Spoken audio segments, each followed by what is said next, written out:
de hosts que pueden albergar en un lugar en donde los necesito. Y la otra es para, y el término es, o sea, de nuevo, lo estoy diciendo antes de que lo necesitemos, pero está bueno verlos ambos juntos, para sumarizar la información de dónde están diferentes destinos en la red. O sea, el término que vamos a ver, y lo vamos a ver cuando veamos ruteo, que eso va a ser ya mañana, supongo, es que quiero informar con menos dónde están todos los equipos que tienen direcciones en algún sentido parecidas. Y eso está basado en otra cosa que también decimos, que es que el ruteo en Internet es jerárquico. Entonces yo puedo decir, ok, un poco lo que dice este slide, toda la 172.16.00/16 está atrás de este enlace. Entonces yo puedo poner un puntero a todo ese /16 y después en esa región partir en pedacitos, digamos, el /16, y es literalmente como se hace, o sea, lo parto en pedacitos y esos pedacitos tienen distintas máscaras, y de ahí surge el término justamente de VLSM, Variable Length Subnet Masking, o sea, máscara de subred de largo variable. ¿Ok? Bla, bla, bla. Esto ya lo vimos 20 veces. Estuvimos volviendo para atrás.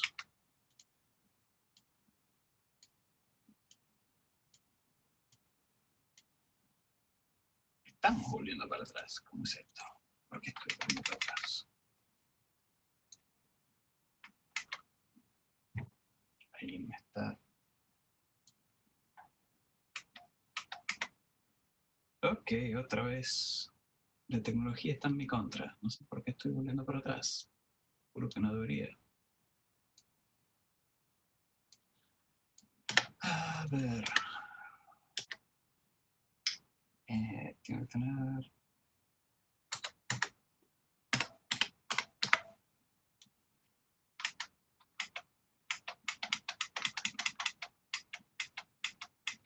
Otra vez, digamos, alguien que se apoderó de mi máquina y me dejó clavado el estado de un shift, digamos, entonces estaba volviendo para atrás. Ok, beneficios ya estaban. Y más implementaciones, y esto es típica pregunta de examen. O sea, tengo una red, esta es mi disponibilidad de direcciones, o sea, de alguna forma, todas mis direcciones tienen que estar en ese rango. Ese es otro tema que no dije explícitamente y que me va a venir bien que lo hayan escuchado.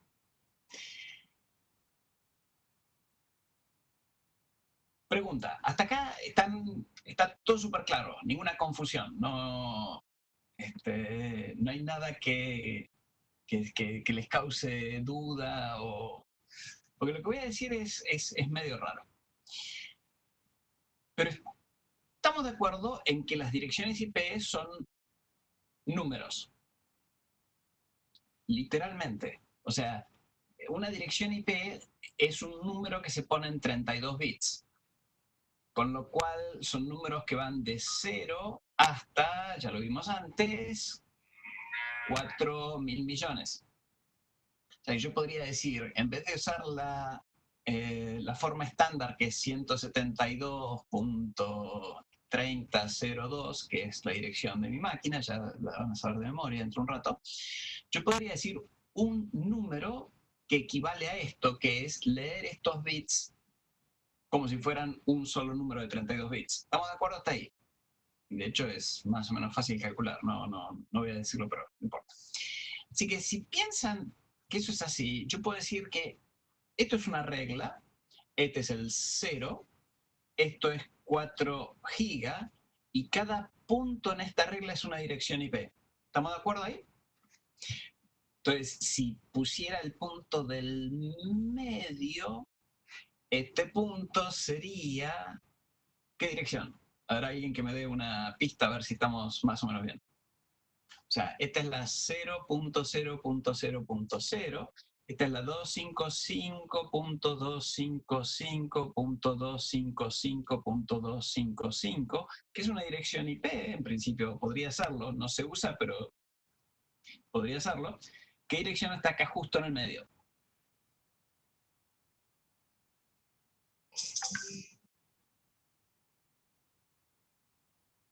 Sería 128, 128, 128, 128. Casi, 128. Si empieza con 128, 128, 000. Claro, claro, sí. ¿Ok? O podría haber dicho 127, 255, 255, 255, que es la anterior. Están una al lado de la otra. ¿Ok? Ok. Entonces, cada punto es una dirección. Una subred, en algún sentido, es un rango acá. ¿Ok? Entonces, las clase A son rangos más o menos grandes. Bueno, son bastante más chicas lo que estoy dibujando, digamos, pero son, de nuevo, para que quede claro, hay 126 en este pedacito, así que son rangos que son chiquititos, pero son rangos, ¿sí? Empiezan y terminan. Las que siguen acá, que hubieran sido clase B, son aún más chiquititas, pero en principio son rangos, o sea, olvídense de la escala. Entonces yo puedo tranquilamente decir, vamos a empezar todo esto de vuelta, que esta es mi regla, no voy a marcar el principio y el final ahora, voy a decir una red o una subred es un cachito. ¿Estamos de acuerdo? Esto empieza en algún lugar y termina en algún lugar. Supongamos que es mi red, olvídense de esta, supongamos que es la 172.30.00/24, así que empieza en la 172.30.00, termina en la 172.30.0255 y tiene 256 alternativas, de la cual la primera y la última no las puedo usar. ¿Estamos de acuerdo hasta ahí? Entonces, cuando yo estoy en un cierto origen y quiero ir a un destino, lo que necesito es saber a dónde tengo que ir. Y el a dónde tengo que ir va a ser básicamente lo que llamamos rutas, que son flechas. Son flechas a está por acá. Y la flecha apunta a un rango. Y cuando yo tengo dentro de un rango otros rangos, los rangos están ahí adentro. Adentro en el sentido de que están contenidos dentro de mi numeración. ¿Ok? Así que ese es el concepto de LSM. Estoy cortando pedacitos dentro del entorno que tengo porque lo tengo asignado o porque alguien me definió que tenía que usar esa numeración. Y en este caso, alguien definió que tengo que usar esta numeración. Así que yo tengo un /20. ¿Ok? Y alguien dice, ok, pero con ese /20 tengo que numerar esta sucursal, esta sucursal, esta sucursal y esta sucursal. ¿Qué tipo de numeración voy a usar? Bueno, y esto, de nuevo, esto tiene una trampa bastante fácil, que es, ok, 50 hosts deberías rápidamente hacerlos pensar en 64, que es el número que está por encima, que es 2 a la 6, así que debería hacerlos pensar en un /26. ¿Ok? Yo hice un par de cuentas por ahí un poco rápido, digamos, pero 50 hosts suenan a /26 rápidamente. Y tengo 4 /26, o sea, tengo un /26 acá, un /26 acá, un /26 acá y un /26 acá. Perdón, 26 acá. ¿Estamos? Y acá viene la parte que no es obvia y que también tienen que tener en cuenta. Yo puedo sumar 2 /26 y eso me da un /25. ¿Por qué? Porque este es el que empieza con 0 y este es el que empieza con 1. Así que tomo un bit más y 2 /26 dan un /25. Y esto es otro /25. Y puedo sumar 2 /25 y tengo un /24. Así que yo puedo partir un /24 en 4 /26. Eso debería quedarles más o menos claro. ¿Ok? ¿Estamos bien hasta ahí? Pues lo voy a complicar. Perdón, Carlos, yo me perdí en esto último. Ok, dale. ¿En dónde? Empezamos desde la derecha. El ejercicio dice, tengo que generar numeración. Este es un ejercicio clásico de examen de CCNA. Y entonces me dice, supongan que tengo 50 hosts en una sucursal, 50 hosts en otra sucursal, 50 hosts, o sea, 50 hosts en cada sucursal. Entonces, primera pregunta, ¿qué tipo de dirección necesito para poder hacer numeración de 50 hosts? Y entonces, primera cosa que les tiene que quedar más o menos claro es, necesitan un /26. Entonces, la pregunta es, ¿por qué un /26? Y hagamos la cuenta de nuevo.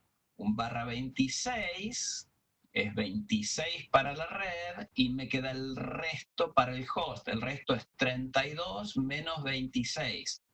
¿Ok? Si hago la cuenta, eso da 6.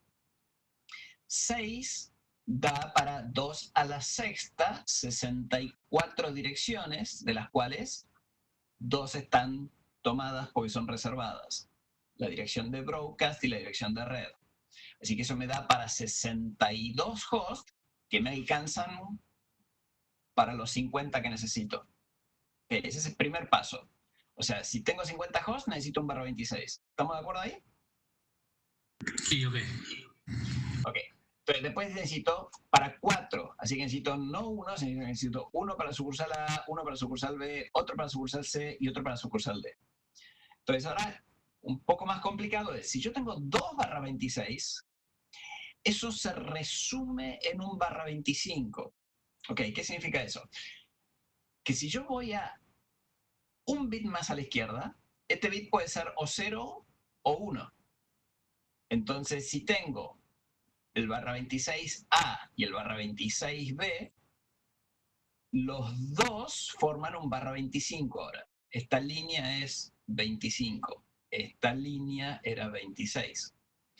Así que el que empieza con 0 lo mando a la sucursal A, el que empieza con 1 lo mando a la sucursal B. Puedo hacer lo mismo acá abajo. Tengo la sucursal C y la sucursal D. Puedo mandar uno que empieza con 0 y uno que empieza con 1, pero que tiene un 1 antes y acá un 0 antes. Así que con un /24 ahora tengo las 4 sucursales. ¿Ok? Que es lo mismo que decir, yo tenía /26 para las sucursales y ahora uso 2 bits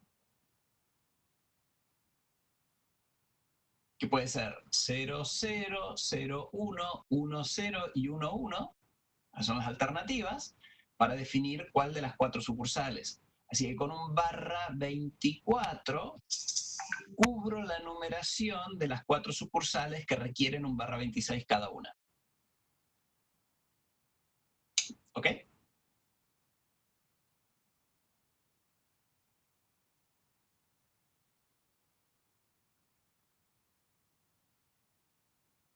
¿Jorge?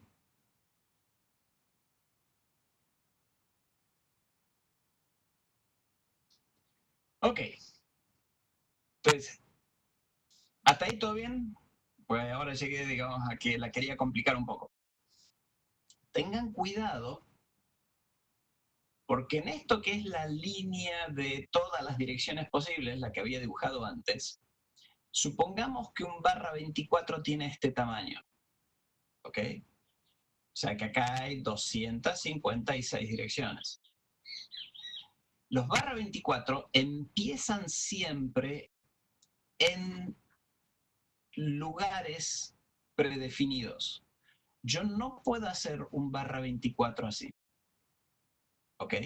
Pues el /24 siempre empieza en 00 y termina en 255. No puedo hacer un un /24 que esté a caballito de un conjunto de direcciones. ¿Qué significa esto? Que si yo tengo un conjunto de direcciones que son consecutivas, yo tengo supónganse, limpiemos esto. Yo tengo una máquina que tiene la 172.30.02, que a esta altura del partido ya la saben de memoria.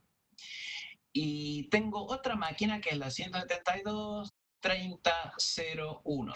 Supongan que yo quiero una subred que sirva para estas dos máquinas y ninguna más. Entonces la pregunta es, ¿qué subred necesito? O sea, ¿qué máscara necesito? Y si hacen la cuenta, ok, tengo 2 geosts, así que podría ser con un /30. ¿Sí? Y efectivamente un /30 llega desde el 0 hasta el 3, este no lo puedo usar, este no lo puedo usar, tengo el 1 y tengo el 2 y anda. Así que bingo, yo digo, siempre que tengo 2 máquinas seguidas, puedo usar un /30. Y eso no es cierto. Lo que acabo de decir es falso. Entonces, ¿y por qué es falso? Pues podría haber tenido la 172.30.02 y la 172.30.03. Y si yo uso un /30, esta es una dirección restringida. Así que no puedo usar un /30. Tengo que usar un /29.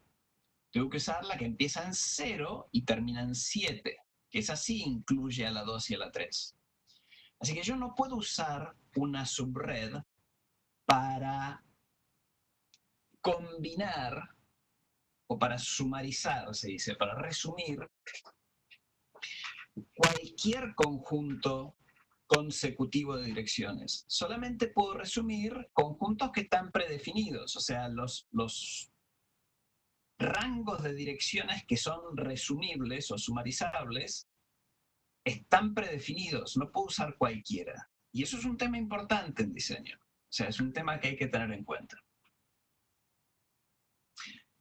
Ok, dejémoslo por ahí por ahora.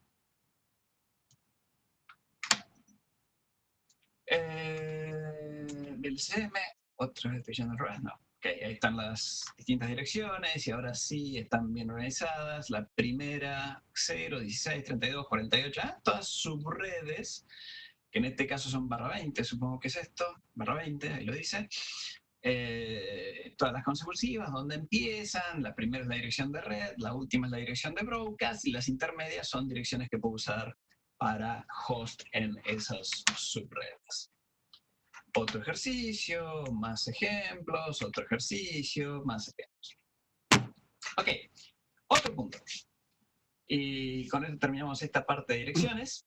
El otro punto que por ahora hemos estado eludiendo es que en IP hay direcciones que se llaman públicas y direcciones que se llaman privadas. Entonces, la respuesta a esto lo vamos a ver cuando veamos NAT. O sea, eso lo vamos a ver más adelante, así que no me quiero adelantar. Supongo que alguna idea de qué es NAT tienen, así que dejémoslo ahí, no quiero entrar en eso. Pero el tema es que ya les dije, digamos que nos dimos cuenta que nos íbamos a quedar sin direcciones, y entonces empezaron a hacer cosas para tratar de hacer un uso más eficiente de las direcciones. Y una de las cosas que la gente percibió rápidamente es que a veces se necesitaban usar direcciones en equipos, pero que efectivamente no iban a hablar con equipos de otro lugar. Y entonces se generó una RFC, esa RFC me la acuerdo de memoria, la 1918, que declara ciertos rangos de redes como privados. ¿Qué significa privado? Bueno, que son direcciones que yo puedo usar en mi ámbito privado, pero que no puedo usar para hablar con el resto del mundo. Eso es, estrictamente son privadas, o sea, es problema mío, el mundo no se va a enterar que existen. Y esto tiene algo que ver con un verbo que vamos a ver cuando veamos ruteo, que es lo que significa publicar. Publicar, en términos de ruteo, significa dar a conocer, o sea, es más o menos lo mismo que significa vulgarmente, dar a conocer la existencia de cierta numeración, en el caso de publicar direcciones de red. Entonces, las direcciones IP públicas son aquellas que alguien dice, esta es mía y está acá. Eso lo vamos a ver cuando veamos ruteo. Pero hay direcciones que están prohibidas de ser publicadas, que son justamente las direcciones privadas. Las direcciones privadas son estas que están en en realidad son las que faltan en este diagrama, que son la red 10, o sea, acá lo que falta es la 10.000/8, O sea, toda lo que uno diría la clase A10, literalmente es eso. Acá falta la 172.16.00/14. O sea, es un conjunto de clases B que andan por ahí. No sé si 14 es 12. No, es 12, perdón. /12. O sea, la 172.16 hasta la 172.31. ¿Ok? O sea, todo ese rango. Por eso esto empieza en la 32 y termina en la 15. Esta forma de expresarlo es bastante confusa. Y acá lo que falta es la 192.168 de la 0 hasta la 255. O sea, en realidad es la 192.168.00/16. Entonces, estos tres rangos están reservados como privados. Y como tal, no son direcciones públicas. Así que este slide es medio una combinación de un par de cosas. Uno, las direcciones públicas empiezan estrictamente en la 000 y terminan, donde termina lo que era la clase C, o sea, en la 223, 255, 255, 255. Pero hay rangos que están prohibidos. Están prohibidos los rangos privados, y eso está en la RFC 1918. Está prohibida la 127, que está reservado para hacer loopback, o sea, para direcciones locales, y están prohibidas una cantidad de redes que se llaman bogons. Y los bogons incluyen la 000. Por eso acá empieza en la 1. ¿Ok? De nuevo, no son cosas que tengan que saber de memoria en términos generales, salvo que vayan a dar examen mañana, en cuyo caso es el estilo de cosas que a Cisco le gusta preguntar en un examen.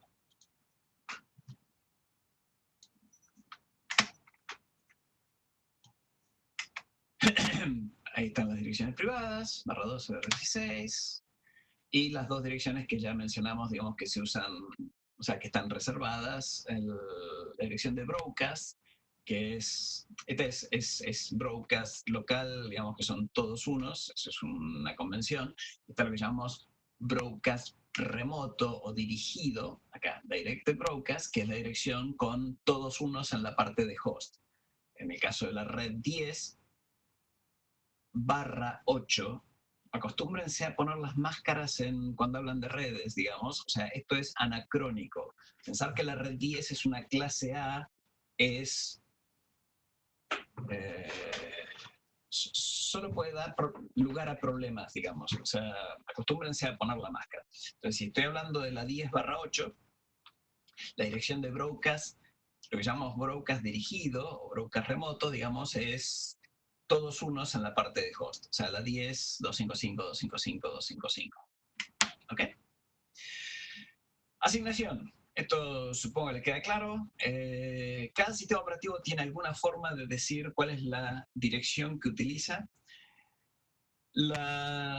¿Por qué sistemas operativos? Porque son los dueños de los recursos. Y las direcciones IP, ¿a qué se asignan? Las direcciones IP se asignan a interfaces. O sea, los equipos pueden tener múltiples interfaces, múltiples conexiones a distintas redes. Así que si normalmente cuando uno habla de una computadora o un servidor o un host, uno piensa que tiene una sola interfase. Los equipos que normalmente tienen múltiples interfaces son los routers, y en ese caso, digamos, vamos a verlos por separado. Así que normalmente uno dice, bueno, ¿cuál es la dirección de esta máquina? Pero tengan en cuenta que eso puede no estar bien definido, o sea, puedo tener múltiples interfaces. Entonces, la asignación para el sistema operativo es en propiedades de la interfase, típicamente propiedades de protocolo TCP/IP versión 4, así que tienen que elegir versión 4 propiedades. En el caso de Windows, ahí puedo poner cuál es mi dirección, cuál es mi máscara y cuál es el default gateway. Porque normalmente los equipos requieren para ir a cualquier lado el servicio de un router local. Y normalmente no hay descubrimiento de dónde está el router, entonces lo puedo configurar. O podría poner acá lo que figura obtener la dirección en forma automática, que es usar DHCP, que lo vamos a ver más adelante.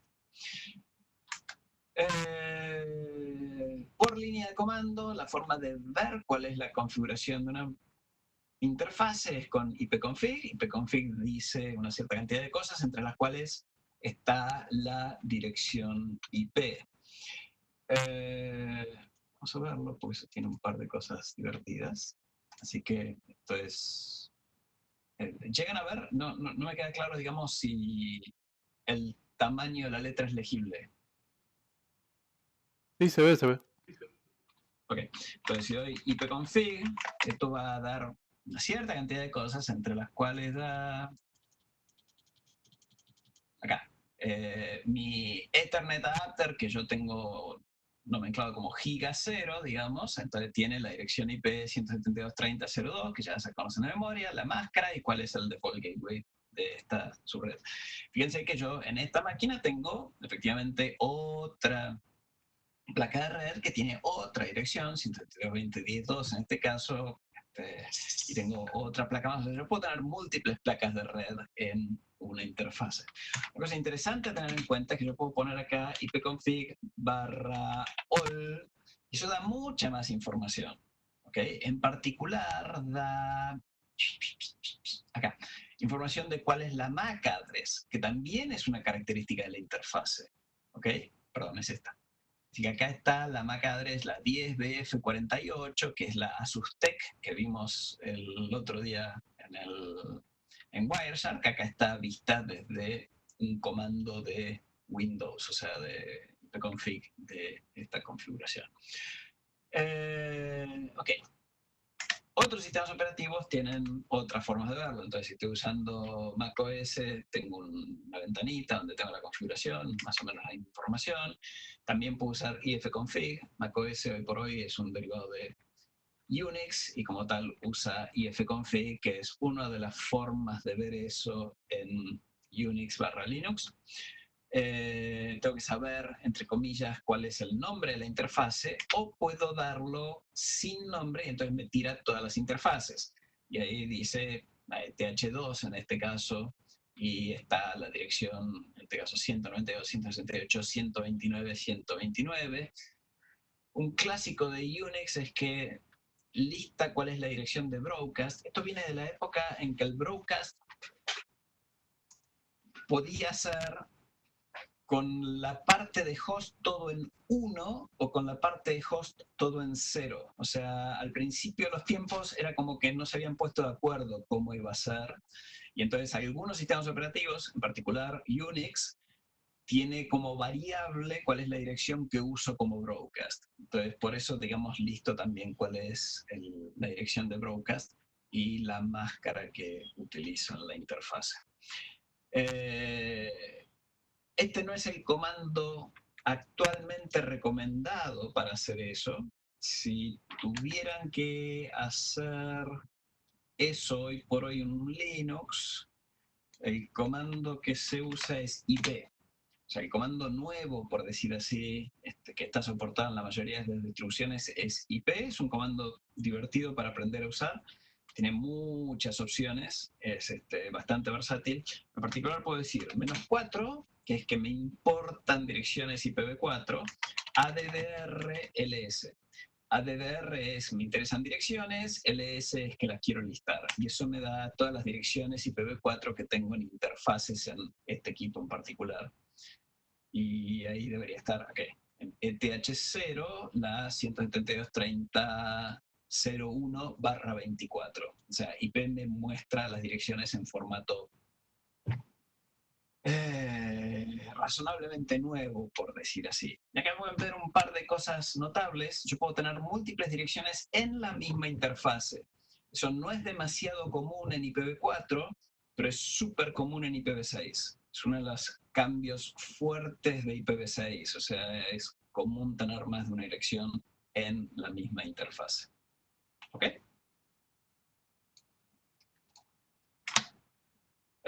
ifconfig, por si quieren aprender a usarlo, de nuevo es un comando más, entre comillas, viejo, pero Ok, ¿cuántos de ustedes manejan Linux más o menos de vez en cuando?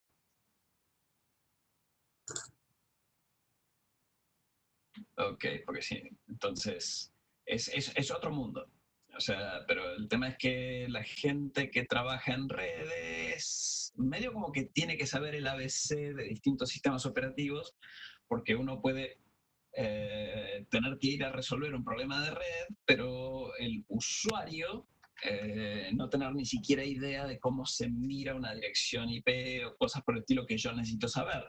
Entonces está bueno tener un poco de idea, digamos, de cómo manejarse con línea de comando o interfase gráfica de configuración de los hosts de distintos sistemas operativos que están en uso en la empresa. Y no mucho más por ahí de capa 3 por ahora. Vamos a ver un poco más. Capa 4. No sé si es súper rápido. Vamos a ver capa 4.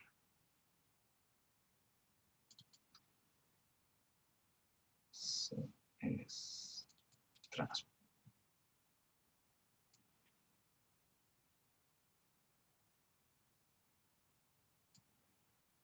Ok, entonces, volviendo a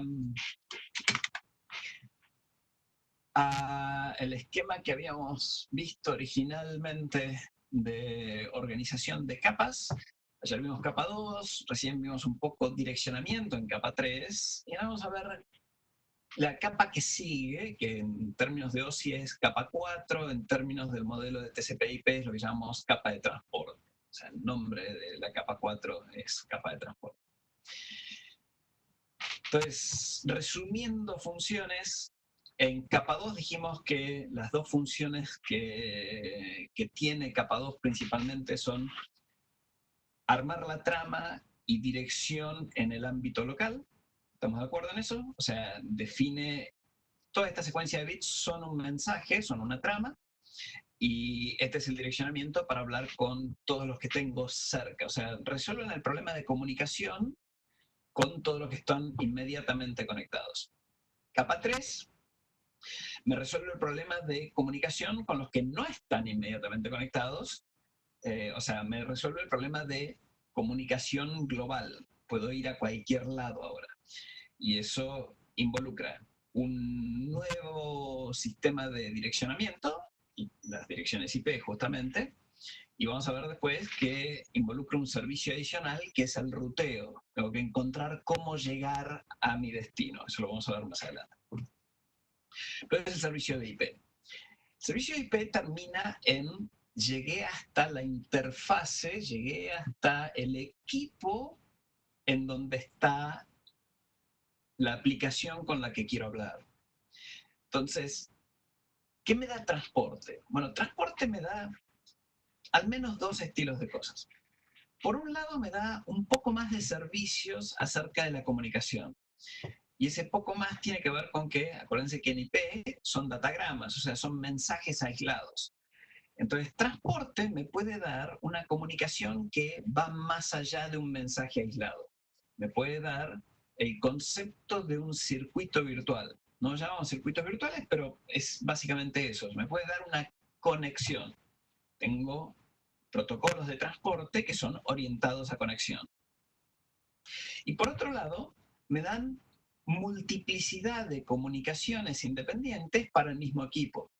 O sea, yo puedo tener varias aplicaciones corriendo al mismo tiempo en un equipo y hablando con conversaciones distintas con otro equipo. ¿Ok? Mira lo que llamamos multiplexación de servicio. Entonces, esto está por encima de Internet, o sea, hago uso de los recursos de Internet. ¿Cuál es el servicio que voy a obtener? Despacho de datagramas, eso es lo que sabe hacer Internet. Va mensaje a este destino, marche. ¿Ok?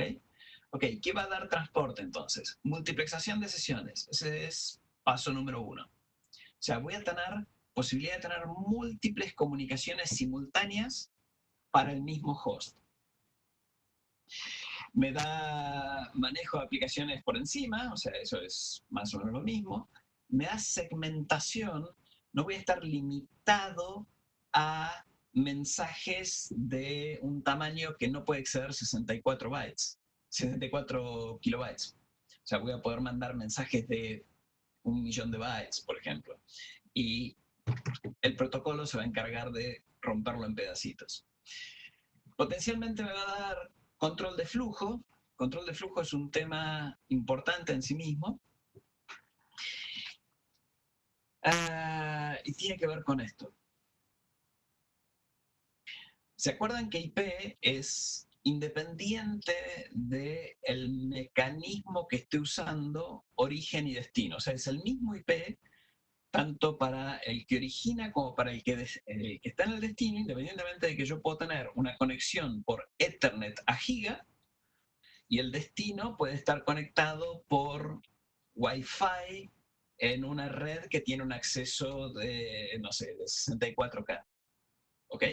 A los efectos de IP, ambos equipos, que pueden ser origen y destino, tienen mismo estilo de conexión.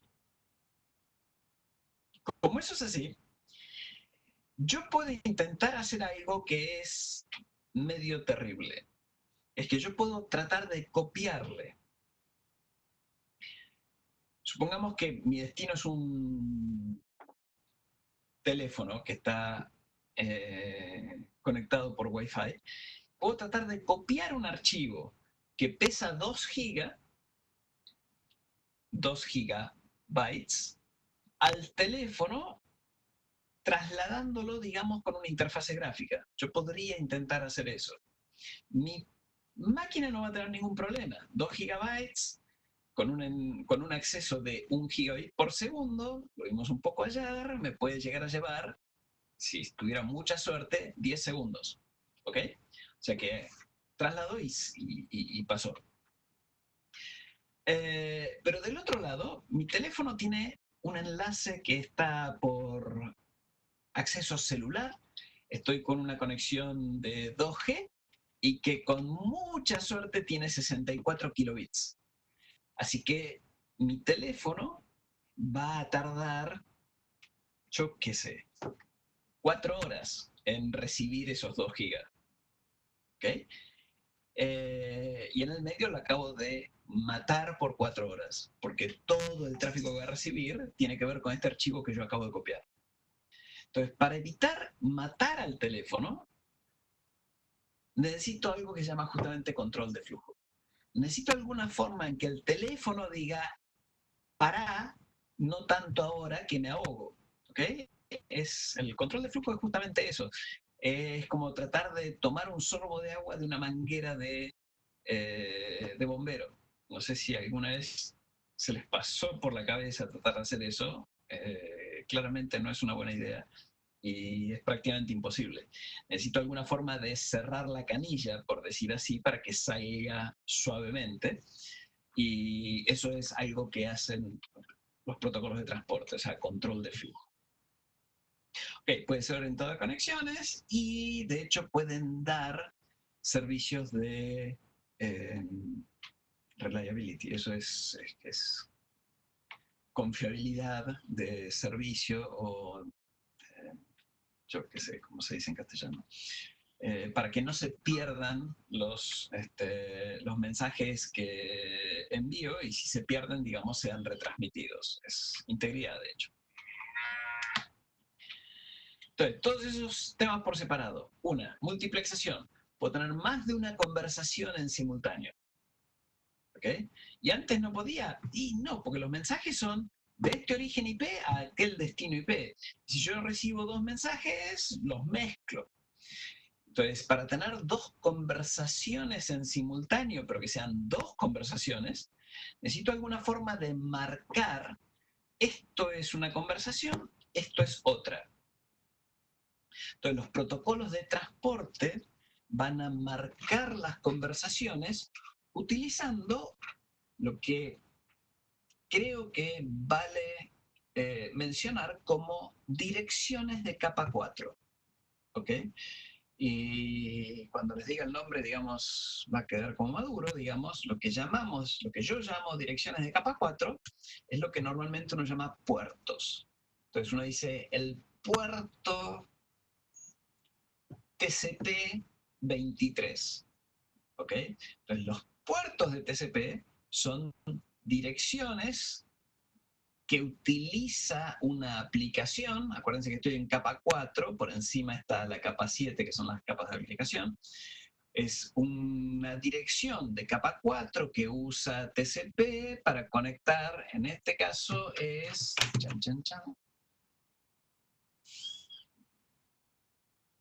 Telnet TCP23. Esto es un conjunto de paquetes. Así que esto es un mensaje que tiene que ver con Telnet. ¿Ok? Y en UDP puedo tener otro proceso, supongamos DNS, que usa UDP 53. Así que esto es DNS, DNS, DNS y así siguiendo.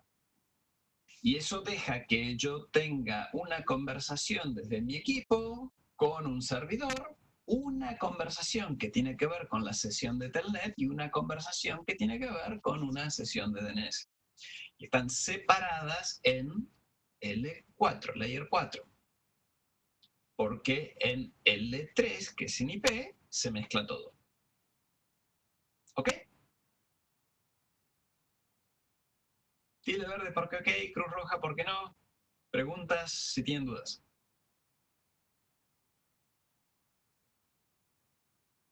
Sergio, ¿te perdí?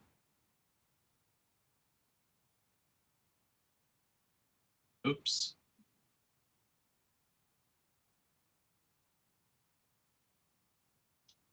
Sergio.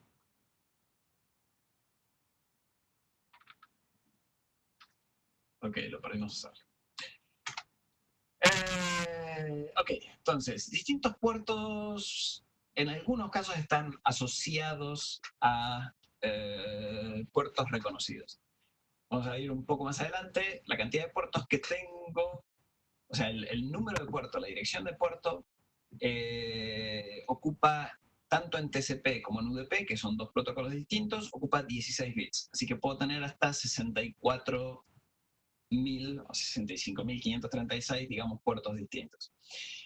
Históricamente, cuando esto empezó, los puertos bajos, que están por debajo del 1024, se reservaron para lo que llaman puertos conocidos o reconocidos de servidores que tenían permisos para ser servidores. O sea, había una referencia de confianza a los puertos bajos.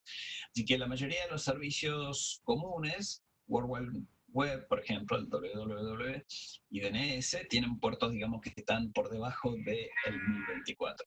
80 es www, 53 es DNS, 23 es TCP, es Telnet, perdón, 22 es SSH, 143 es IMAP, 110 es POP, o sea, hay montones de puertos, digamos, que están asignados de nivel bajo, que están asignados hace mucho tiempo. De hecho, si hay un archivo normalmente en Unix que se llama etcétera services, que lista con nombre y apellido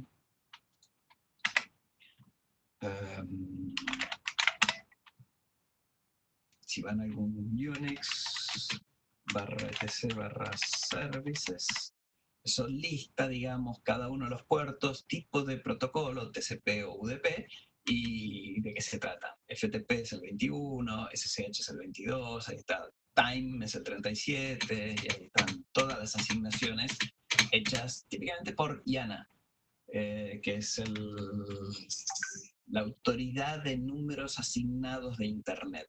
Internet Assigned Number Authority, digamos, la IANA es el organismo, digamos, que hace esas asignaciones. Ok, dos protocolos son los normalmente utilizados en transporte, o los más comúnmente utilizados en transporte, debería decir, que son TCP y UDP. UDP es más fácil primero. UDP agrega muy poco al servicio de IP,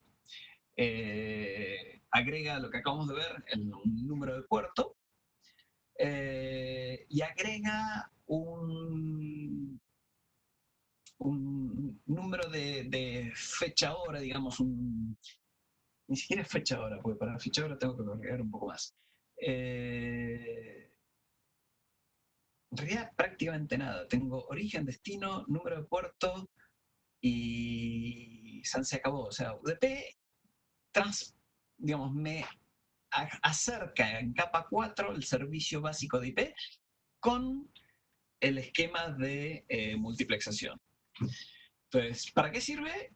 Pues quiero mandar el datagrama y no quiero mucho más que eso. Es un protocolo, decimos, muy barato, pero no da prácticamente ningún servicio adicional salvo la multiplexación. TCP, en cambio, agrega un montón de cosas. En particular, agrega el concepto de conexión y agrega un servicio de integridad, o sea, de estar seguro que los mensajes llegan como corresponde al otro lado, o sea, a la parte con la que estoy comunicando. Y si un mensaje se pierde en el medio, entonces se encarga de generar una retransmisión, de modo tal de que las partes que están hablando, digamos, no tienen que preocuparse porque la conversación sea íntegra. Cada protocolo tiene sus usos, y hoy por hoy no vamos a estar desarrollando aplicaciones, así que no nos vamos a poner a analizar qué protocolo es mejor o peor en cada situación. Lo que sí nos compete es que hay protocolos que usan TCP, hay protocolos que usan UDP y tienen características efectivamente distintas. Las características más reconocibles de TCP tienen que ver con esto de que establecen una conversación. Y ese establecimiento de conversación tiene es parte del protocolo, digamos, así que tiene una secuencia que todo el mundo conoce como SYN-SYN-ACK. ¿Ok? Entonces, vamos a analizar un poquitito de dónde sale eso. Déjenme... ok, esto. Este es el header de TCP. ¿Ok? O sea, esta es la pinta que tienen los bits que van en cada trama, en cada paquete, en cada segmento, digamos, que transmite TCP. Entonces, cada segmento tiene un puerto de origen y un puerto de destino. Esto está cortado por la mitad. Acuérdense que el ancho de estos dibujos en general es de 32 bits, así que cortado por la mitad son 16 bits de puerto de origen, 16 bits de puerto de destino. Después tiene un número de secuencia. Número de secuencia, dejémoslo para después, pero es un número que va evolucionando con la conversación. Efectivamente, cuenta, y por eso es un número de secuencia, los bytes que fueron transmitidos de origen a destino, y TCP es bidireccional, o sea, cuando yo establezco una conversación, puedo escribir y leer, o sea, puedo mandar mensajes en ambas direcciones, así que tengo un número de secuencia de cuál es la cantidad de bytes que mandé, por decir así. Estrictamente no es la cantidad, pero es una referencia a la posición en la conversación del lado de transmisión y una referencia a lo que recibí, digamos, a cuánta información recibí a lo largo del tiempo. Ok, hay más datos que no me interesan ahora, pero lo que me interesa es este campo que está acá. Digamos, en el medio del header de TCP hay un campo que se llaman flags, ¿ok? Los flags de TCP son 8, debería haber 8 acá, ¿ok? Que tienen cierta... o sea, son marcas. O sea, flag es una bandera, pero bandera en el sentido de que ¿dónde se usan banderas de este estilo?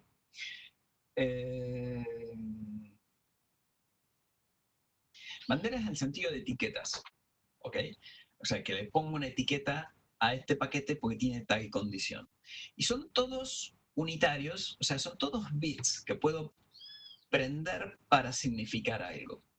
Y en estos bits hay uno que se llama SYN, está acá atrás, perdón, que es estoy sincronizando, y hay uno que se llama ACK, de acknowledge, o sea, de confirmación, que es estoy confirmando. Entonces, ¿qué es lo que estoy sincronizando y confirmando? Tiene que ver con justamente estos dos números que son números de secuencia. Número de secuencia, piénsenlo como un reloj, ¿ok? Un reloj que tiene una sola manija, ¿ok? Y que empieza en 0 y termina en 4.000 millones, ¿ok? 32 bits. Es un reloj muy grande. Entonces, básicamente, cada vez que yo transmito un byte, lo que hago es mover la manija de transmisión. Tengo una manija de transmisión, lo muevo uno hacia la derecha. Si transmito 50 bytes, lo muevo 50 hacia la derecha. Y por otro lado, tengo una manija de recepción. Así que supongamos que está en otro lado, para hacer el dibujo fácil. Cada vez que recibo un byte, muevo la manija hacia la derecha. Así que estos son contadores, ¿ok? Y van contando cuántos bytes transmití y cuántos bytes recibí, pero no van contando desde 0. En el momento en que empiezo una conversación, yo hago girar el reloj y el reloj cae en algún lugar. Y empiezo a contar desde ese lugar. Ese lugar que empieza el circuito, lo mando en el primer mensaje y le pongo un flag de SYN, que es, estoy definiendo el lugar del mensaje. O sea, estoy definiendo la secuencia de los mensajes que voy a mandar. De acá en más, empiezo a avanzar desde ahí. Cuando con quien estoy hablando me contesta, él tira la moneda para el número de secuencia del otro sentido. Entonces dice, ok, voy a empezar desde acá y voy a empezar a contar desde ahí. Entonces vuelvo para atrás.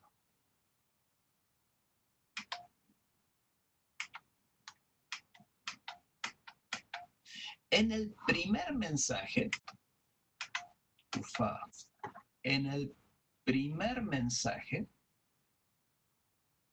yo pongo un SYN, yo dije que era verde, digo un SYN cuando estoy diciendo mi reloj empieza acá. Cuando me contesta, este es el primer mensaje, va para la derecha, marco con SYN, este es mi número de secuencia. Cuando me contesta, el que me contesta dice, ok, escuché tu número de secuencia, acknowledge, y de paso, este es mi número de secuencia. Y va el mensaje para acá. Y cuando llega a este lado, el muchacho de este lado dice, ok, escuché tu número de secuencia. Una vez que hago el SYN, SYNAC, ACK, los dos lados tienen efectivamente las posiciones del número de secuencia de referencia. Y de ahí en más, el de la izquierda sube la perilla verde, el de la derecha sube la perilla roja. ¿Ok? Y cada uno dice, acá van estos bytes a partir de tal lugar. Y como ambos saben por dónde estaba la perilla, o por dónde estaba el contador, por dónde estaba la secuencia, ambos pueden controlar que reciben correctamente la cantidad de bytes transmitidos y que no aparece un mensaje que no tiene nada que ver con la secuencia que se está hablando. ¿Ok? ¿Estamos claros? ¿Tilde verde? ¿Carlos? Ok, joya. Así que esos son los números de secuencia y eso es el SYN, SYNAC, ACK. Ventaja que tiene esto es que el protocolo necesariamente siempre empieza con un SYN. Así que yo puedo detectar, si estoy en el medio de la red, ¿cuál de los dos lados empezó la conversación? Eso es algo que tenganlo escuchado por ahora, pero es súper importante en términos de seguridad. Después lo vamos a aprovechar. Ok. Cada vez que mando un mensaje, el que recibe el mensaje me manda un OK, lo recibí. Ese OK, lo recibí, va justamente aprovechando ese campo de número de secuencia. Lo que dice es, lo recibí tanta cantidad de bytes. Eso es básicamente lo que dice. El que envía sabe cuántos envió, si lo que recibe coincide con lo que envió, estamos todos contentos. Esos contadores van avanzando de ambos lados. En el caso de UDP, todo esto no existe. Así que en UDP mando mensaje, si llega bien, y si no llega, me tengo que dar cuenta por otro lado. ¿Ok? Entonces, UDP por sí mismo no es seguro, en el sentido de que no tiene mecanismos de seguridad provistos por el protocolo. Eso no quiere decir que no haya protocolos de capas superiores que no utilicen mecanismos de seguridad, aún utilizando UDP como protocolo de transporte. ¿Okay? Pero UDP en sí no brinda sistemas de seguridad. En este curso está medio como, mando una carta, si llega bien, y si no, problema mío. Problema mío significa que por ahí tengo que ponerme de acuerdo con el destino, de que si cada 2 meses no recibo una carta mía, digamos, me mande una carta para avisarme que no la recibió. O sea, puede haber mecanismos de seguridad superiores. Ok, características entonces de TCP. Tiene conexiones, ya lo vimos, tiene verificación de error, esto de que si no recibo los mensajes, entonces puedo... De hecho, tiene un mecanismo para pedir retransmisión. ¿Ok? Yo tengo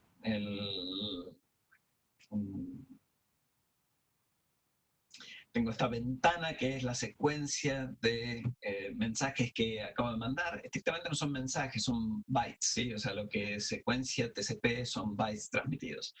Y cuando yo mando un mensaje, me quedo esperando recibir el acknowledge. ¿Ok? Si no recibo el acknowledge, entonces presumo que el mensaje se perdió y vuelvo a mandar el mensaje.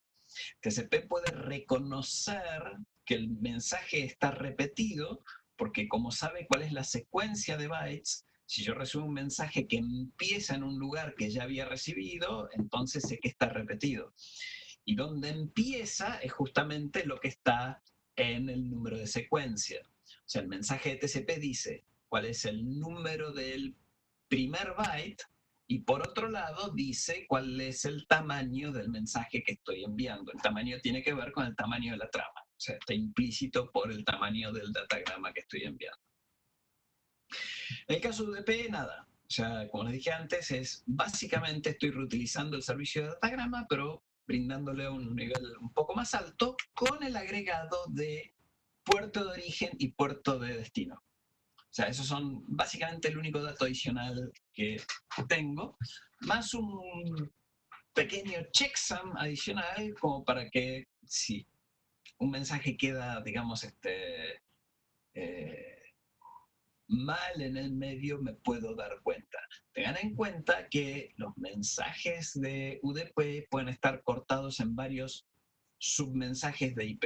O sea, eso no sé cuánto vamos a verlo, pero IP puede cortar en pedacitos el mensaje y después lo reconstruye cuando llego del otro lado. Puede perderse un pedacito y eso hacer que lo que está reconstruido no corresponder con el origen. UDP detecta ese tipo de problemas gracias a el checksum de UDP. Pero salvo eso, y lo único que hace es, si detecto que hay un problema, tiro a la basura toda la secuencia. Salvo eso, UDP no hace más nada. Así que no me avisa, hey, te mandaron un mensaje pero lo perdí. No, es básicamente nunca recibo el mensaje. Cualquier cosa que quiera hacer al respecto, digamos, la tengo que construir encima.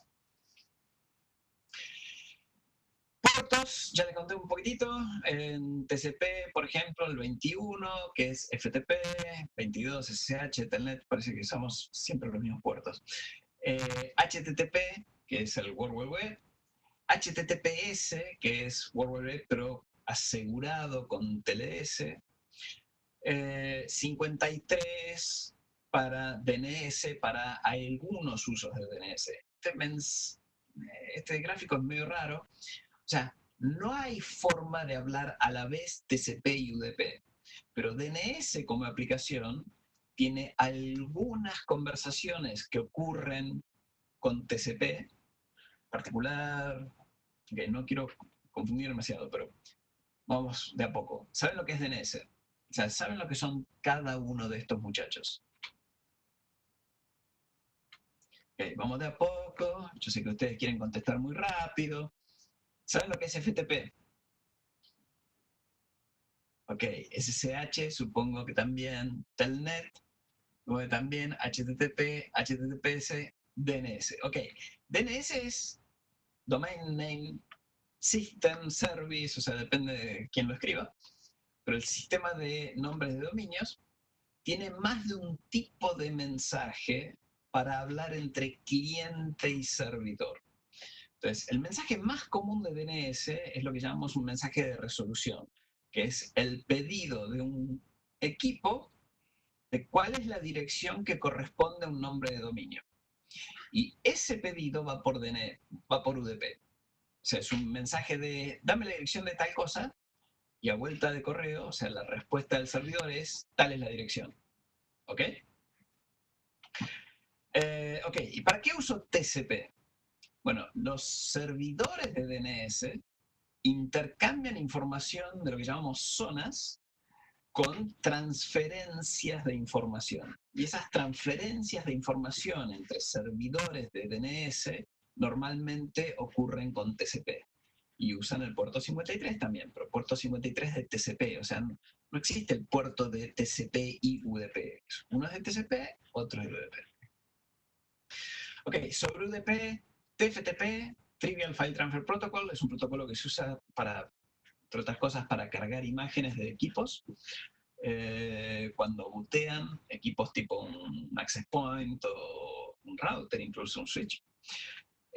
Y SNMP, que es un protocolo de management para mandar mensajes de, uy, tengo una alerta, digamos, o tengo este valor de una métrica de trabajo, o sea, transmití tantos paquetes, cosas por el estilo, para eso se usa UDP también.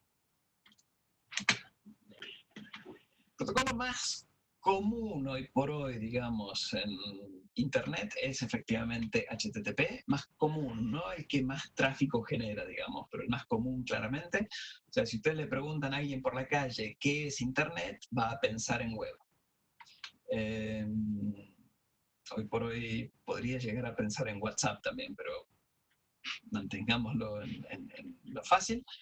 Y web es principalmente HTTP o su variante segura que es HTTPS, digamos. Cliente de un lado es un browser, que es una interfase gráfica de presentación de contenido. Aplicación del otro lado es lo que llamamos un servidor de HTTP o un servidor de contenido, justamente. El protocolo no es demasiado complicado, tiene principalmente un par de verbos. El verbo más común es get, y es dame tal página, y tiene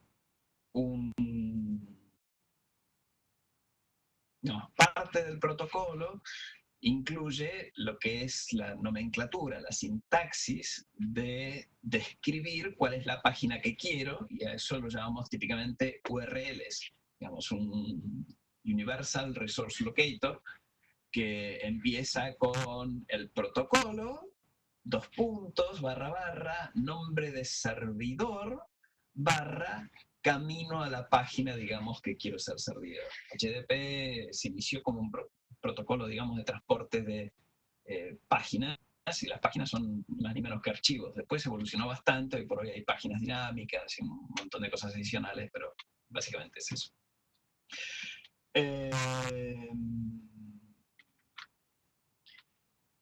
es un protocolo cliente-servidor, eso es razonablemente cierto. Es stateless, eso es más o menos cierto. O sea, HTTP, digamos, ha evolucionado bastante y hoy por hoy no siempre es stateless, pero dale va. O sea, a veces mantiene estado de conexión el servidor. Lo que ese estado se mantiene más allá del protocolo, o sea, se mantiene típicamente por cookies, ¿no? O sea, pedacitos de información que el browser mantiene para que el servidor sepa con quién está hablando y en qué situación está.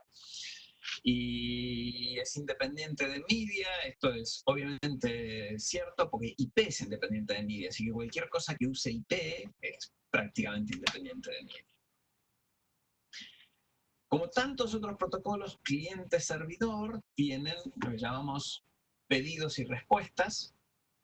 Muchos protocolos como HTTP y como SMTP, muchos protocolos que provienen del IETF, o sea, de lo que va a ser, digamos, este organismo que maneja la ingeniería de Internet, tiene este esquema en que los comandos, los verbos, lo que el protocolo transporta, se ve directamente en el paquete, o sea, es claro. Entonces vamos a mirarlo para ver de qué estamos hablando. Otra vez voy a tomarme mi máquina, pero voy a hacer una cosa y le voy a decir, ok, quiero filtrar esto, solamente quiero ver HTTP, así dejo de ver un montón de basura que anda por ahí dando vuelta.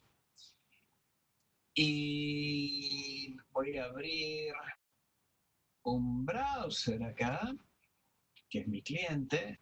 Espera un minutito que les quiero mostrar el browser. ¿Ok? Entonces, acá tengo un browser. En esta máquina, obviamente, no sé quién acá habló, bueno, esto es...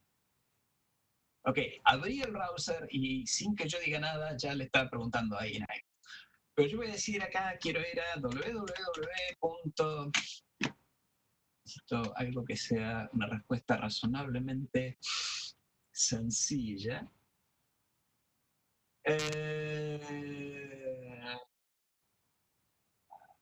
Ok, vamos a hacerlo grosero. Cisco.com. Esperen que quiero que todo esto es previo, así que esto no me interesa. Vamos de nuevo. Ok, estamos de nuevo. Cisco.com. Enter. Entonces, ok, y me está matando porque mi pedido... Ok, montones de cosas que pasaron acá. Pero vamos a frenar la historia y vamos a ver el principio. El principio de esto, efectivamente, es HTTP.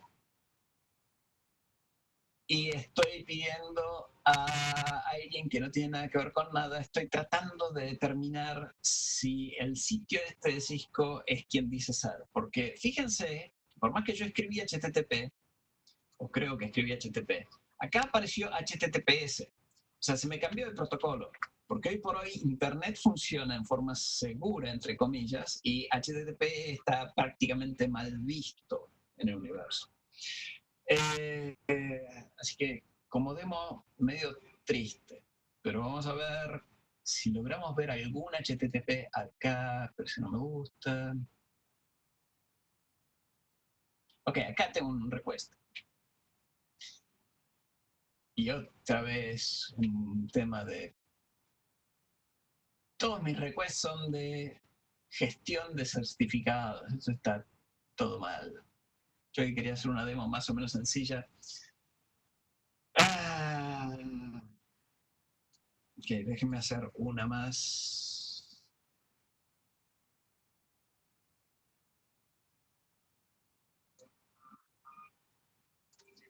Dos puntos, // 172.30.01. Ok, ahí tengo una página bien fácil. Entonces le acabo de preguntar a ese servidor, que es mi gateway, y le acabo de preguntar, dame la página raíz. O sea, cuando no digo nada, le estoy pidiendo la página de raíz. Así que tengo un get, y es un get digo cuál es el protocolo y dame. Y mi servidor me contesta con un OK. O sea, si lo ven acá arriba, dice HTTP, OK. Y combinado con un contenido. La mayoría de los protocolos originales de IETF efectivamente tienen comandos que se pueden leer en texto. Lo estoy viendo acá, pero si buscan el paquete, está literal. O sea, no sé si lo ven acá abajo, pero está el get HTTP. O sea, todo lo que yo estoy viendo ahí arriba también está acá abajo literal. ¿Sí? Se puede ver en el paquete, no lo tengo que decodificar. Y en la respuesta también es literal. El 200 OK, un clásico, digamos, tengo un número que si empieza con 1 es una respuesta temporaria, si empieza con 2 es una respuesta afirmativa, correcta, un 200 OK. Si empieza con 3 es potencialmente un problema, si empieza con 4 es un problema más grave, si empieza con 5 es un problema fatal, digamos, típicamente. Ese tipo de cosas son comunes en los protocolos del IETF y son comunes en todos estos protocolos que son de pedidos y respuestas, ¿ok? DNS, NSLookup es un cliente para consultarlo, le pregunto tal dominio y me contesta, supongo que ya lo conocen. ¿Cómo funciona esto? Va pregunta, viene respuesta. ¿A quién le pregunto? Tengo que saber un servidor de DNS local para poder preguntarle. Después los DNS se ponen de acuerdo entre sí. Entonces hay todo un esquema de distribución de responsabilidades sobre dominios, que llamamos autoridad de dominio. El esquema, digamos, se configura. Yo le tengo que pedir a un lo que llamamos un registry, digamos, un servidor de dominio, le tengo que pedir la delegación de un subdominio y con la delegación me viene la responsabilidad de contestar las preguntas sobre ese dominio. Es una base de datos distribuida, bastante replicada, o sea, los servidores de DNS replican la información de modo tal de no tener puntos sencillos de falla, desde el punto de vista de que si un servidor se cae, digamos, todo queda sin información sobre un dominio y esas zonas, digamos, se llaman justamente zonas. Y hoy por hoy, en la mayoría de los casos, hay que pagar por el mantenimiento de una zona, o sea, de una delegación de dominio a quien sea la autoridad, y las autoridades están medio distribuidas. Hay algunas autoridades que vienen de IANA y algunas autoridades que son lo que llamamos TLS de país, o sea, TLS es Top Level Domain, Top Level, ¿de qué es la S? Buena pregunta. TLD debería ser, Top Level Domain, y los países, digamos, tienen TLDs, Argentina tiene el AR, y por otro lado hay TLDs que no son geográficos y esos los gestiona IANA, supongo. Ok, preguntas hasta ahí. DHCP. Todos los equipos para poder hablar por Internet necesitan direcciones IP. Las direcciones IP originalmente se configuraban a mano, o sea, alguien tenía que pensar, papel y lápiz, hacer un diseño de la red y decir, ok, este host tiene tal dirección, este host tiene tal dirección, y así siguiendo, digamos, y así se armaban las cosas. Claramente, eso requiere trabajo por un lado y es pesada la implementación por el otro, todo lo que hay que hacer manual. Tecnología, para bien o para mal, digamos, viene tratando de hacer que las cosas puedan realizarse más rápidamente y con menos intervención humana para tener lo que llamamos agilidad, digamos. Queremos que los procedimientos sean más rápidos y lo quiero todo y lo quiero ahora. Y una de las tecnologías que se usa para en parte llevar esto a cabo en despliegues de múltiples clientes es usar un esquema de asignación automática de direcciones con un protocolo que se llama DHCP. Entonces, Dynamic Host Configuration Protocol es un protocolo por el cual una PC que arranca y necesita una dirección para poder hablar, puede usar el protocolo para conseguir una dirección antes de tenerla. Entonces la pregunta es, ¿y cómo puede hablar si no tiene una dirección? O sea, necesito una dirección para poder hablar, necesito hablar para tener una dirección, parece un problema de huevo y gallina.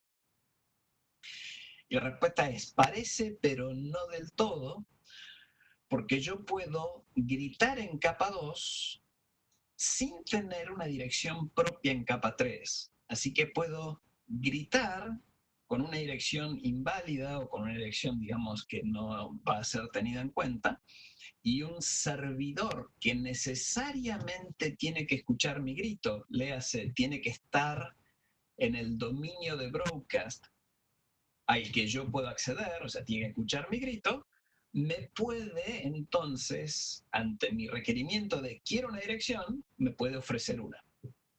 Si no me ofrece una, estoy en principio en problemas. Y digo en principio que hay otro segmento reservado de direcciones, que es un segmento que se llama APIPA, que es un conjunto de direcciones reservadas para, entre otras cosas, aquellos clientes que piden DHCP y que no consiguen una respuesta. Entonces, básicamente, si yo configuro un cliente para obtener direcciones por DHCP y cuando intenta hacerlo no lo consigue, va a usar una dirección de ese rango reservado de APIPA, que es una 169 algo. Ok, la secuencia de pedido es un poco más que un grito y una respuesta, porque en principio el protocolo soporta que haya múltiples servidores de DHCP en el mismo segmento, por un problema de alta disponibilidad, o sea, no quiero tener puntos sencillos de falla. Entonces, la secuencia es, quiero una dirección, bueno, puedes usar esta. Ok, la tomo, es tuya. O sea, hay una secuencia de 4 mensajes, un pedido, una oferta, una requisición y una confirmación. O sea, hay 4 mensajes que se integran, pedido, oferta, requisición, confirmación, que van entre un potencial cliente de HCP y un esperado server de HCP. ¿Ok? ¿Preguntas de HCP? Unas cuantas preguntas, digamos, que podrían ocurrírsele. Por ejemplo, ¿cómo sabe el DHCP server qué dirección dar? Ok, el DHCP server hay que configurarlo de antemano, digamos, con lo que llamamos rangos o pools, piletas, conjuntos de direcciones a ofrecer. El servidor de DHCP incluso puede tener lo que llamamos reservas. Yo puedo decirle al cliente, si este cliente, o sea, le puedo decir al servidor, si este cliente te pide una dirección, entonces dale siempre esta. Y eso me sirve para gestionar en forma centralizada la asignación de direcciones a clientes. ¿Y cómo sé cuál es el cliente que me lo pide? La MAC lo identifica. El grito es en capa 2. En capa 2 las direcciones son MAC. Las MAC son únicas por asignación. O sea, yo tengo la identidad del cliente definida, digamos, por su MAC address. ¿Ok? Ok. ¿Dónde consigo un DHCP server? Voy al kiosco y lo compro, o está embebido como servicio en la mayoría de los sistemas operativos de servidor de Windows, o está embebido en la mayoría de los sistemas de Cisco, ya sean switches o routers, típicamente routers, ¿ok? O switches de capa 3, o sea, switches que tienen el servicio de ruteo también. Y esa es la configuración del lado del servidor, ¿ok? O es un servidor externo, un servidor de Windows, un servidor Cisco.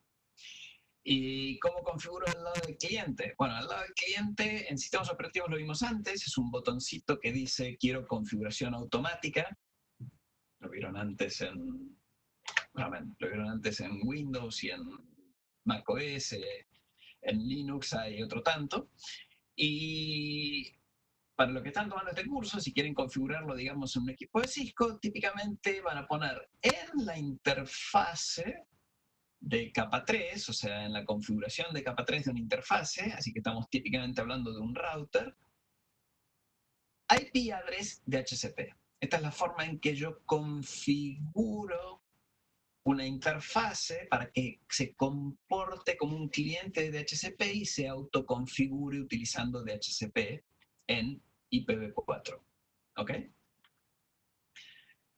Entonces, ¿está claro eso?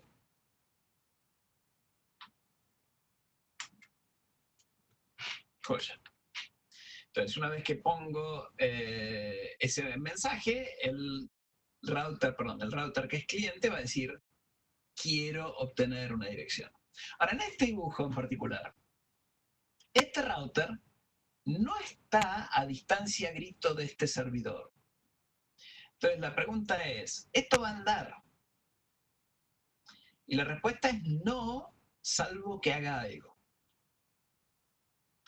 ¿Y qué es lo que puedo hacer? Bueno, lo que puedo hacer es decirle a este muchacho que está en el medio, ayúdame a que este router pueda llegar a un DHCP server. Y ese ayúdame a que pueda llegar se configura con un comando que se llama IP helper address. ¿Ok? Helper address, dirección de ayuda, le dice a un router, en este caso lo estoy configurando en este, para que estas máquinas puedan llegar. Le estoy diciendo al router, vamos a ponerle nombre y apellido a esto. Este router, vamos a llamarlo R1, en R1 estoy diciendo en esta interfase, ¿qué interfase? Ok, la gigabit 01, la interfase G0/1, la interfase que conecta, digamos, a las PCs. Si escuchás un grito de DHCP, entonces reenviáselo a esta dirección. Y esta dirección es el servidor de DHCP. Así que de esta forma yo puedo ayudar a equipos que no están a distancia grito en un servidor de DHCP a que efectivamente reciban servicio del DHCP. A ver, esto requiere ¿alguna ayuda de los routers adicionales? No. Estos muchachos no tienen por qué saberlo. Pero sí requiere ayuda de configuración del DHCP server. ¿Por qué? Pues normalmente los DHCP servers dan direcciones a redes locales. O sea, si esta es la 10.0.0.1, supongamos /24, el servidor por ahí sabe dar direcciones a la 10.0.0.0/24. Y esta claramente es otra red. ¿Estamos de acuerdo en eso? Entonces yo tengo que configurar en este servidor, quiero dar direcciones a pedidos que vienen, supongamos, de la 10.0.50/24. Entonces yo tengo que poner acá un pool 10.0.50/24. O sea, tengo que poner direcciones adicionales. Y por otro lado, este muchacho, cuando manda el pedido, le dice, viene de esta red. O sea, le informa con una opción en el pedido, que es la opción 82 dije. Okay, dije una cosa y escribí otra. 82 es un código en DHCP que le dice cuál es el origen. ¿Y por qué se lo dice? Porque quiero que el DHCP me conteste con una dirección que sirva en esta red. Porque si acá me dicen, ok, tu dirección es, y me dice 10.0.0.14. ¿Va a andar? No, no anda. Porque las direcciones que están locales son incompatibles con esta. Así que le tengo que avisar al servidor que me dé una dirección de la red que tengo local. Y ese aviso lo hace el router. El router dice de dónde viene la dirección, o sea, de dónde viene el pedido. Por lo demás, DHCP funciona igual. Esto es quiero una dirección, discover, tengo un offer, te puedo dar esta.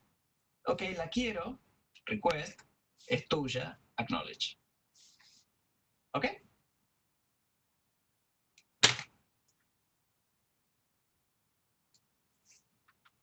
¿Preguntas?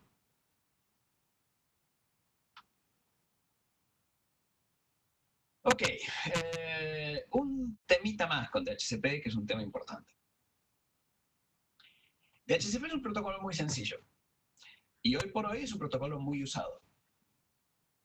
Así que hasta ahí todo bien, todo rosa. DHCP es un protocolo muy frágil. ¿Qué significa frágil? Bueno, no tiene absolutamente ningún tipo de seguridad en términos de que el servidor que me está dando una dirección es un servidor confiable. De nuevo, tengan en cuenta que el cliente grita, quiero una dirección. Y alguien le contesta, alguien que no sabe quién es. O sea, el cliente no sabe quién le contesta y no sabe si no le está dando fruta. ¿Ok? Yo podría tener un cliente, un servidor mal configurado que contesta con direcciones que son inválidas.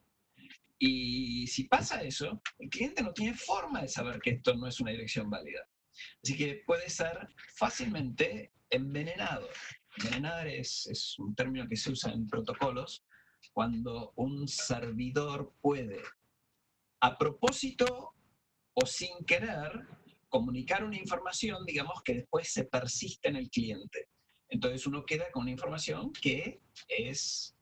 Eh, que molesta, digamos, ¿no? O sea, que me afecta.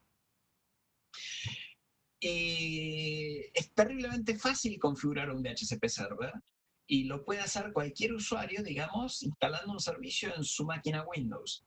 Y es bastante difícil defenderse de esos servidores que llamamos rogue servers, o sea, servidores, yo qué sé cómo traducirlo al castellano, truchos. Y efectivamente es todo un tema. Se ve en seguridad, es un tema importante, hay formas para defendernos de los servidores truchos, pero sepan que es un tema importante, porque es un tema bastante difícil de hacer troubleshooting. O sea, es un tema difícil de encontrar incluso cuál es el problema. Ok, ¿cómo se configura del lado del servidor en un equipo Cisco? Tengo que definir lo que llamamos un pool. Esta es la configuración IP de DHCP pool. Tengo que poner un nombre, tengo que decir cuál es la red para la que voy a dar direcciones. Por default, los equipos Cisco, los routers Cisco, suponen que voy a dar todas las direcciones del pool, con lo cual puedo limitar direcciones, y la forma de limitar las direcciones que voy a asignar, que voy a utilizar, es medio rara. O sea, tengo que excluir las direcciones que no quiero dar. O sea, en vez de como se hace en otras tecnologías, que es decir, quiero dar las direcciones de este rango, por default supone que voy a dar todo el rango. ¿Qué rango? El que corresponde a la red que habilito. Y puedo excluir direcciones que no quiero dar. Y puedo tener varios comandos de exclusión si quiero dar direcciones en el medio, cosas por el estilo. Adicionalmente, DHCP no solamente da direcciones, sino que da información adicional. Acuérdense que DHCP es Dynamic Host Configuration Protocol, o sea, no es un protocolo para dar direcciones, es un protocolo para dar configuración. La dirección es la configuración más importante, si se quiere, pero también me puede informar cuál es el default router, cuál es el servidor de DNS, cuál es mi dominio, y datos adicionales. Al final uno dice que uno configura lo que llaman opciones de DHCP, y las opciones están determinadas en un diccionario. O sea, hay algunas opciones que son más o menos conocidas o muy conocidas, y hay otras opciones que no son tan conocidas. Incluso DHCP es extensible, o sea, yo puedo definir nuevas opciones que necesito para alguna aplicación en particular, y en algunos casos se hace. Por ejemplo, se puede definir una opción para decir, este es tu servidor de TFTP, que es una opción, digamos, utilizada, por ejemplo, en configuración de teléfonos. O sea, cuando configuro un teléfono, le tengo que decir al teléfono no solamente cuál es su dirección IP, cuál es su default gateway, cuál es su DNS, sino también cuál es su servidor de configuración de teléfono. Y eso se configura con una opción que es 150, digamos, una opción de configuración adicional de DHCP. O sea que es bastante extensible, es un protocolo bastante versátil, de hecho. Los servidores de DHCP lo que hacen no me dan la dirección, no me la regalan, por decirlo de alguna forma, sino que me la prestan. El término que se usa es me la alquilan, hago un lease, y el alquiler, ese préstamo temporario, digamos, yo puedo cambiar cuál es la duración. Y esto también se le informa al cliente, de modo tal que el cliente puede renovar el alquiler. Y los clientes entonces tienen un mecanismo para, hey, quiero otra dirección, pero quiero la misma que tenía. O sea, el cliente puede pedir una dirección que ya tiene y el servidor, digamos, confirmársela. De modo tal de que todo esto es para evitar que un servidor se quede sin direcciones. O sea, cuando yo asigno una dirección, después no tengo una forma segura de que me la devuelvan, porque la mayoría de los clientes cuando terminan de trabajar apagan y entonces no informan ninguna liberación. Entonces, para poder recuperar esas direcciones que fueron otorgadas, pero no sé si se siguen usando, es que las direcciones se dan con un tiempo de validez. La configuración del lado de Windows en particular, si tengo configurado Windows para tomar unas direcciones en forma dinámica, o sea que tengo asignación automática, puedo usar ipconfig/renew para pedir una nueva asignación, y puedo hacer ipconfig/release para liberar la asignación que tenga, digamos, por DHCP en distintas interfaces. El resto son más comandos que tiene ipconfig/all, se los mostré, eso muestra más información, incluida la de capa 2, o sea, las direcciones MAC de las interfaces. Display DNS me muestra, digamos, caches de DNS, información que tiene que ver con DNS. Flash DNS, mismo tema, se olvida de algunas respuestas de DNS que haya recibido hace poco tiempo, por decirlo de alguna forma. O sea, DNS tiene todo un mecanismo de caching, de almacenamiento, de persistencia de respuestas, para no tener que preguntar a cada rato cuál era la dirección de tal host y cuál era la dirección de tal host. Entonces, cuando yo pregunto una dirección y me contesta un servidor, típicamente me acuerdo de la respuesta, y ese recordar una respuesta, digamos, es lo que llamamos un cache, un almacenamiento temporario. Y a veces acordarse no está bueno, porque hago una pregunta y me doy cuenta que la dirección que tengo en el DNS está mal. Entonces voy, corrijo la configuración del DNS, pero ahora mi máquina está, si se quiere, envenenada. O sea, tiene una información que está mal, pero que la recuerdo, o sea, que persiste, digamos, en mi memoria. Flash DNS me deja liberarme de esa información como para volver a preguntar nuevamente. Preguntas hasta ahí.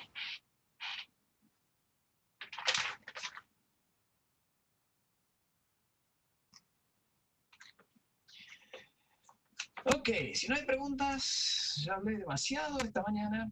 Tenemos un laboratorio, un Discovery, el Discovery 4, que según Cisco debería tardar unos 20 minutos, y que eso nos va a poner en tiempo de almuerzo.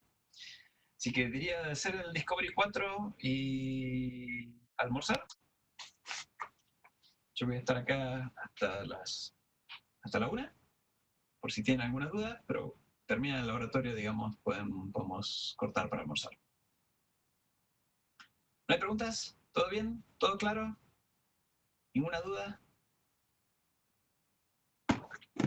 Después no esperen más de viernes para decir, no entendí lo de la MAC address y de HCP y cuánto era 2 a la 27. ¿Ok?